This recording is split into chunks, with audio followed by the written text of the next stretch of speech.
سلام رفقا، من مهلام و اینجا چنل روایت‌های ممنوع است. یه فنجون چای بردارین، راحت بشینین و به داستان امشب گوش بدین. چون امشب داستانی رو میشنوین که تا مدت‌ها از ذهنتون بیرون نمیره. خوشحالم که امشب با من همراه هستید. اسم داستان امشب قطار نیمه شبه. با من همراه باشید. باران آرام میبارید. ساعت نزدیک 12 شب بود و ایستگاه تقریباً خالی. آرزو تنها روی نیمکت نشسته بود. چمدان کوچکی کنار پایش و بلیطی در دستش که رویش نوشته شده بود مقصد ایستگاه نهایی، زمان نامشخص. او نمیدانست چرا این بلیط را دارد. فقط یادش بود صبح پاکتی بینام در صندوق پستش بود که داخلش همین بلیط بود با جمله کوتاه: اگر می‌خواهی حقیقت را بدانی سوار شو. صدای سوت قطار از دور شنیده می‌شد. قطاری سیاه و درخشان از دل مه بیرون آمد، بدون لوکوموتیور یا مسافر. درها خود به خود باز شدند. هوای سردی از داخل بیرون زد. آرزو با تردید وارد شد. واگن پر از صندلی‌های قدیمی مخملی بود. چراغ‌ها کم نور. در انتهای واگن زنی با موهای سفید نشسته بود. آرزو نزدیک رفت. زن گفت: دیر کردی. فکر نمی‌کردم بیای. شما کی هستی؟ من فقط همراهتم تا بفهمی چرا این سفر شروع شد. قطار حرکت کرد. از پنجره بیرون مناظر با سرعت عجیبی رد می‌شدند. اما چیزی عجیب بود. منظره ها از زندگی خودش بودند.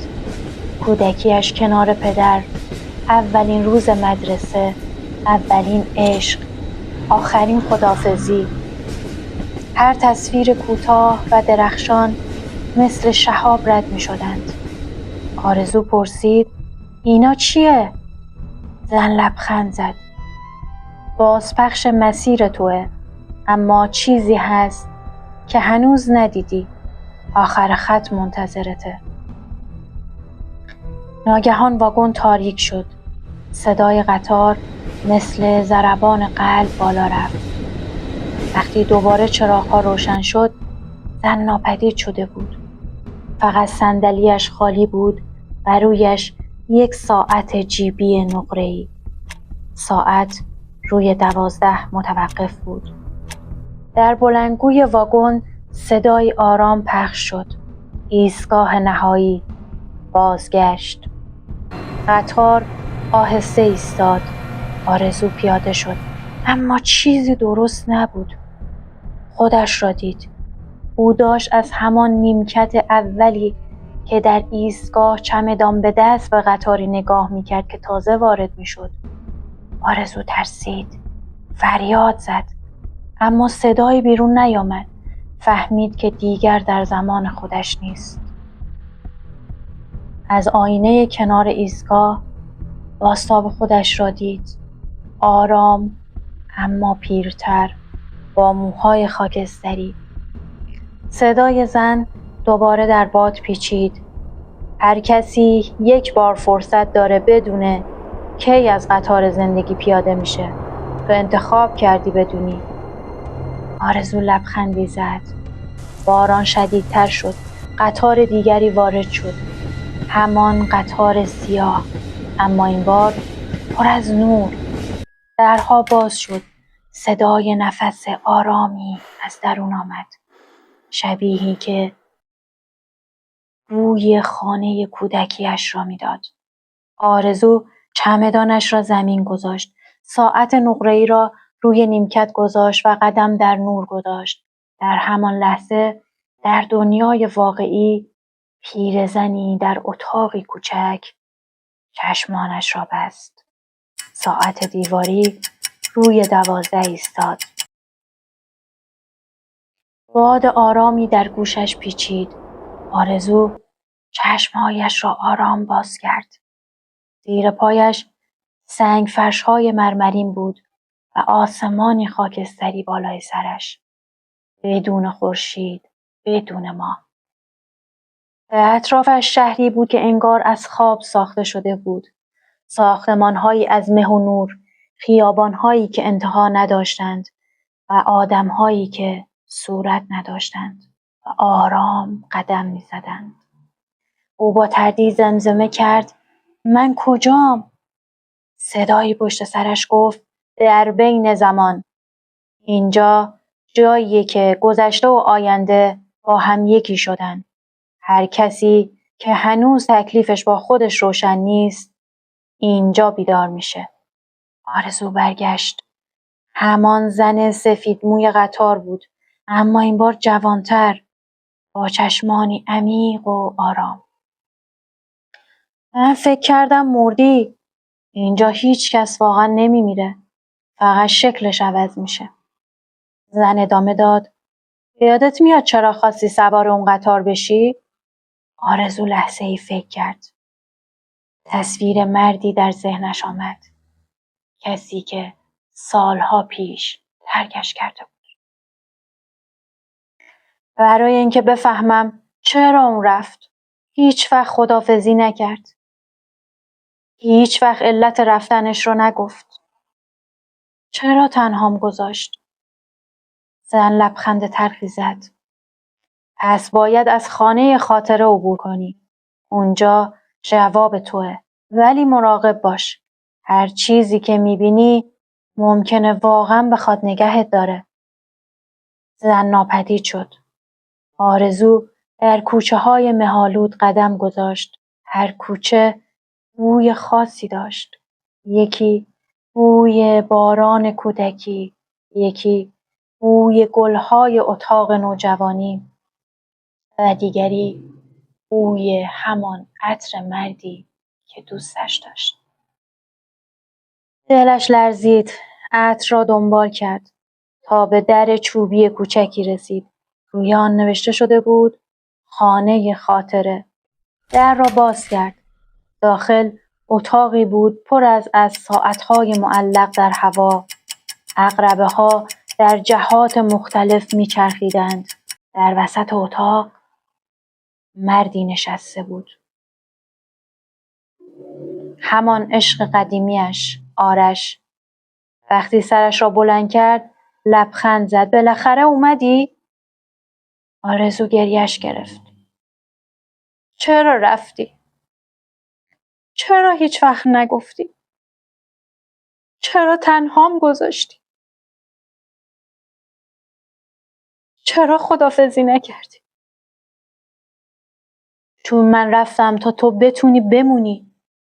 اون روزی که تصادف کردی و توی بیمارستان بین مرگ و زندگی بودی، من جای تو رفتم. آرزو نفسش بند آمد. یعنی تو؟ من مردم تا تو زنده بمونی آرزو. ولی حالا که اومدی اینجا یعنی زمانمون یکی شده. ناگهان ساعتها شروع کردن به لرزیدن. صدای زنگ ممتدی بلند شد. زن سفیدمو دوباره ظاهر شد و فریاد زد: آرزو، اگه بیشتر بمونی دیگه نمیتونی برگردی. آرش دستشو گرفت. آرزو، خواهش میکنم. اگه بری من دیگه نیستم. آرزو. ولی اگه بمونم منم دیگه نیستم. چشمهایش پر از اشک شد. گفت: پس بذار فقط یه لحظه دیگه با هم بمونیم آرزو. ساعت جیبی نقره‌ای از جیب آرش افتاد. عقربه‌اش از 12 به 12:01 حرکت کرد. ناگهان نور شدیدی همه جا را پر کرد. وقتی چشم باز کرد در تخت بیمارستان بود. پرستار گفت: خانم، شما 2 دقیقه تمام نفس نمی‌کشیدین. فکر کردیم مردین. آرزو لبخند زد. روی میز کنار تخت ساعت نقره‌ای بود که عقربه‌اش هنوز روی 12:01 ایستاده بود.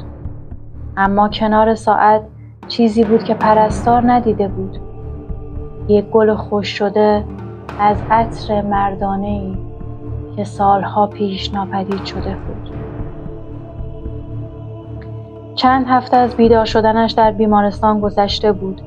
آرزو دوباره در خانه‌اش بود، اما حس می‌کرد چیزی از آن طرف با او برگشته. شبها ساعت نقره‌ای روی میز کنار تخت خود به خود روشن می‌شد.